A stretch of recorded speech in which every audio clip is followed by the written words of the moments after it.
Hi hello வணக்கம் friends, welcome to R channel. சமைப்போம் ருசிப்போம். இன்றைக்கி பச்சை மோர் குழம்பு எப்படி செய்கிறதுன்னு பார்க்கலாம் வாங்க. இது இன்ஸ்டன்ட் மோர் குழம்புன்னு சொல்லலாம்.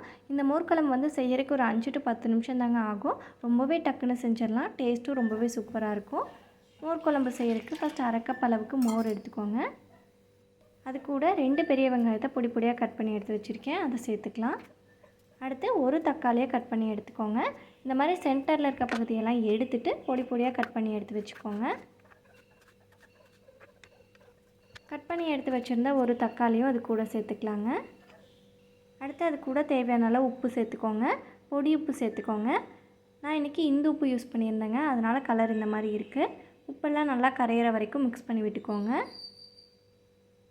அடுத்து இதுக்கு தாளிப்பு கொடுத்துடலாம். தாளிக்கிறதுக்கு ஃபஸ்ட் 1 ஸ்பூன் எண்ணெய் சேர்த்துக்கோங்க.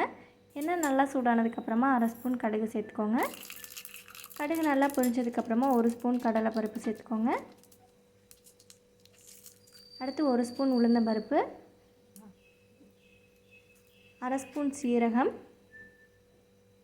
கொஞ்சமாக இஞ்சியை தோல் நீக்கிட்டு கட் பண்ணி வச்சுருக்கேங்க. அது கூடவே காரத்துக்கு 2 பச்சை மிளகாய் பொடி பொடியாக கட் பண்ணி எடுத்து வச்சுருந்தேன், அதையும் சேர்த்துட்டு கருவேப்பிலையும் சேர்த்துட்டு நல்லா வணக்கிக்கலாங்க. இது எல்லாமே நல்லா வணங்கினதுக்கப்புறமா கடைசியாக கொஞ்சமாக பெருங்காயத்தூள் சேர்த்துக்கோங்க. மஞ்சள் தூள் 1/4 ஸ்பூன் சேர்த்துட்டு இது எல்லாத்தையுமே நல்லா வணக்கிக்கோங்க.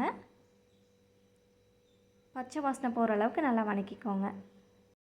எல்லாமே நல்லா வணங்கினதுக்கப்புறமா இது கூட சேர்த்துட்டு மிக்ஸ் பண்ணி விட்டுக்கோங்க. பாருங்கள், இந்த மாதிரி நல்லா மிக்ஸ் பண்ணி விட்டுட்டு கடைசியாக கொஞ்சமாக கொத்தமல்லி இலை சேர்த்துக்கிட்டோன்னா அவ்வளோதாங்க, ரொம்பவே டேஸ்டியான பச்சை மோர் குழம்பு ரெடி. நீங்களும் கண்டிப்பாக செஞ்சு பாருங்கள். செஞ்சு பார்த்துட்டு டேஸ்ட் எப்படி இருந்துச்சுன்னு கமெண்ட்டில் சொல்லுங்கள். உங்களுக்கு இந்த வீடியோ பிடிச்சிருந்துச்சின்னா என்னோடய சேனலை சப்ஸ்கிரைப் பண்ணிக்கோங்க. தேங்க்யூ.